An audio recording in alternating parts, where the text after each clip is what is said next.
بسم اللہ الرحمن الرحیم۔ السلام علیکم ورحمۃ اللہ وبرکاتہ۔ معزز سامعین کرام، شعبان کا چاند اس بیماری سے آپ کو نجات دے دے گا جس بیماری کے اندر آپ مبتلا ہیں۔ آپ کے سر میں درد ہو رہا ہے اور مدتوں سے درد ہو رہا ہے، وہ درد دور نہیں ہو رہا۔ آپ کی پنڈلیوں میں درد ہو رہا ہے، ٹانگوں میں درد ہو رہا ہے، کمر میں درد ہو رہا ہے، یا آپ کے کندھوں پہ درد ہو رہا ہے، یا آپ پر بوجھ آتا ہے۔ اکثر ایسے حالات پیدا ہو جاتے ہیں کہ آپ چاہتے ہیں کہ گھر کے اندر سے نکل کر بھاگ جاؤں۔ معزز سامعین کرام، گھر کے اندر آپ کو کڑن سی لگتی ہے اور آپ کو ایسے لگتا ہے جیسے آپ کا دم گھٹ رہا ہے، جس کو ہم کہتے ہیں اپنی پنجابی کے اندر سفوٹی کہتے ہیں۔ معزز سامعین کرام، ایسے جب حالات پیدا ہو جائیں اور جب آپ کا جی نہ لگے اور آپ پر بیماریاں ہی بیماریاں آ جائیں، تو ایسے حالات کے اندر آپ نے یہ عمل کرنا ہے جو ابھی ہم آپ کو بتائیں گے۔ یہ شعبان کے اندر بھی آپ کر سکتے ہیں، شعبان کے علاوہ بھی آپ اس عمل کو کر سکتے ہیں، لیکن شعبان کے اندر کریں گے یا رمضان کے اندر کریں گے زیادہ فائدہ ہوگا، اس لیے کہ انسان نیکیوں کی طرف زیادہ متوجہ ہوتا ہے۔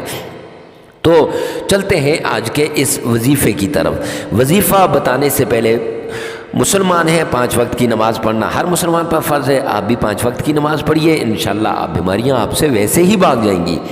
اور اجازت ہر وظیفے کی ضروری ہوتی ہے، تو اجازت کے لیے کمنٹ سیکشن میں آمین لکھیں اور ویڈیو کو فوراً سے پہلے لائک کر دیں اور ویڈیو کو سکپ نہ کریں، آخر تک ویڈیو کو دیکھنا۔ آخر میں ایک عمل بتایا جائے گا، وہ آپ نے لازمی سننا ہے۔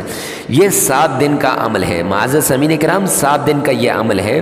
تو عمل کچھ یوں ہے کہ سب سے پہلے آپ نے پاک صاف ہونا ہے، پاکی شرط ہے، یعنی باوضو ہو جانا ہے۔ پھر ہر جگہ ہر وقت آپ اس وظیفے کو کر سکتے ہیں، جگہ کی کوئی قید نہیں اور وقت کی کوئی قید نہیں۔ پھر تعوذ 3 بار پڑھ لیں اور درود پاک 11 بار، تعوذ اعوذ باللہ من الشیطان الرجیم 3 بار اور درود پاک 11 بار آپ نے پڑھنا ہے۔ معزز سامعین کرام، اس کے بعد نیت کرنی ہے۔ جس بیماری کے لیے آپ کر رہے ہیں اس کی نیت کرنی ہے۔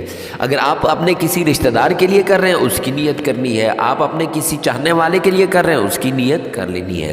اب اس کے بعد عمل کی طرف آپ نے جانا ہے۔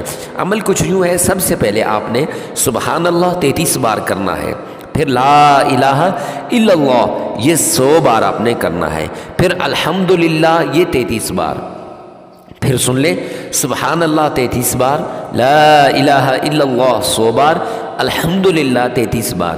اب اس کے بعد اللہ رب العزت کا پیارا نام یا حفیظو 1101 بار اور سورہ اخلاص یہ بھی 33 بار، یا حفیظو 1101 بار اور سورہ اخلاص 33 بار۔ معزز سامعین کرام، پھر اس کے بعد درود پاک پڑھ لیں 11 بار، تو یہ آپ کا عمل پورا ہو جائے گا۔ 7 دن لگاتار یہ عمل کرنا ہے۔ جب آپ یہ عمل کریں تو آپ عمل کرتے وقت کسی کی طرف متوجہ نہ ہو، تنہائی کے اندر آپ نے یہ عمل کرنا ہے۔ یہ عمل کرتے وقت آپ نے کسی کو بتانا نہیں، پاس پانی رکھ لینا ہے اور عمل کرنے سے پہلے کچھ نہ کچھ اللہ کے راستے میں صدقہ کر دینا ہے۔ معزز سامعین کرام، جو ہی عمل پورا ہوا آپ پانی پر دم کر دیں اور وہ پانی مریض کو پلا دیں۔ 7 دن لگاتار یہ کریں، انشاءاللہ پھر دیکھیں کہ بیماری کیسے جڑ سے اکھڑتی ہے۔ تو اجازت کے لیے کمنٹ سیکشن میں آمین لکھیں، اپنا نام لکھیں کہ ہفتہ وار دعا میں آپ کا بھی تذکرہ ہو جائے، آپ کے لیے بھی دعا ہو جائے، اور ویڈیو کو لائک کر دیں اور 33 بار استغفار کہنا نہ بھولیے گا۔ ثواب کی نیت سے صدقہ جاریہ سمجھ کر ویڈیو کو آگے شیئر کرنا نہ بھولیے گا۔ ہو سکتا ہے آپ کی ایک شیئر سے کسی کی زندگی بدل جائے، کسی کی زندگی کے اندر آسانیاں آ جائیں۔ تو معزز سامعین کرام، یہ وہ عمل ہے جس کے ذریعے سے آپ کی ہر بیماری دور ہو جائے گی۔